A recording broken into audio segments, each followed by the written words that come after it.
अस्सलाम वालेकुम वरहमतुल्लाहि वबरकातुहू। सामने नाज़रीन, ये सामने जो आपको पहाड़ नज़र आ रहा है ये है ओहद पहाड़। ये ओहद पहाड़ है जिसके बारे में रसूल अकरम सल्लल्लाहु अलैहि वसल्लम ने फरमाया कि ये ओहद पहाड़ हमसे मोहब्बत करता है और हम इससे मोहब्बत करते हैं।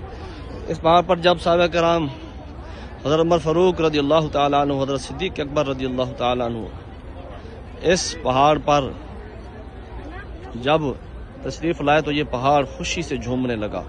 तो रसूल अकरम सल्लल्लाहु अलैहि वसल्लम ने फरमाया, पहाड़ रुक जाओ, क्योंकि तुम्हारे ऊपर एक नबी और एक सिद्दीक़ और एक शहीद हैं।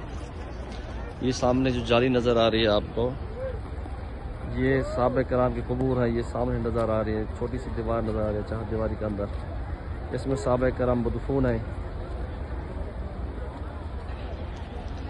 और ये वो पहाड़ी है जिसके ऊपर सहाबा कराम को नबी पाक सल्लल्लाहु अलैहि वसल्लम ने खड़ा किया था कि जब तक मैं हुक्म न दूँ इस पहाड़ी से नीचे नहीं आना आपने।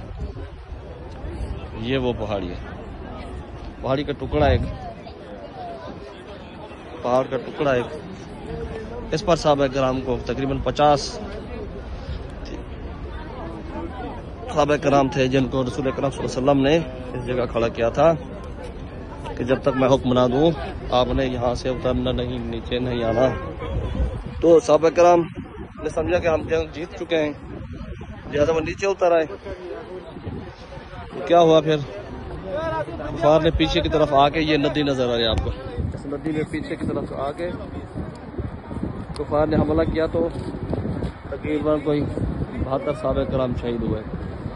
हज़रत अमीर हमजा रज़ियल्लाहु ताला अन्हु, हुज़ूर अकरम सल्लल्लाहु अलैहि वसल्लम के चाचा, वो भी यहाँ शहीद हुए और बहुत नुकसान उठाना पड़ा मुसलमान को सिर्फ एक गलती की वजह से।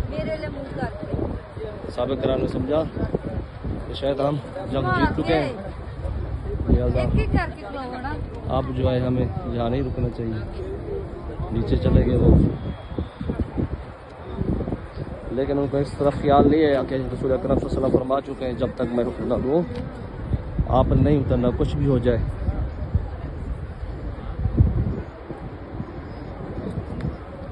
तो ये है वो पहाड़ी का टुकड़ा और सामने जो है वो ओहद पहाड़ जिससे नबी पाक सल्लल्लाहु अलैहि वसल्लम मोहब्बत फरमाते थे और ये अल्लाह के रसूल से मोहब्बत करते हैं।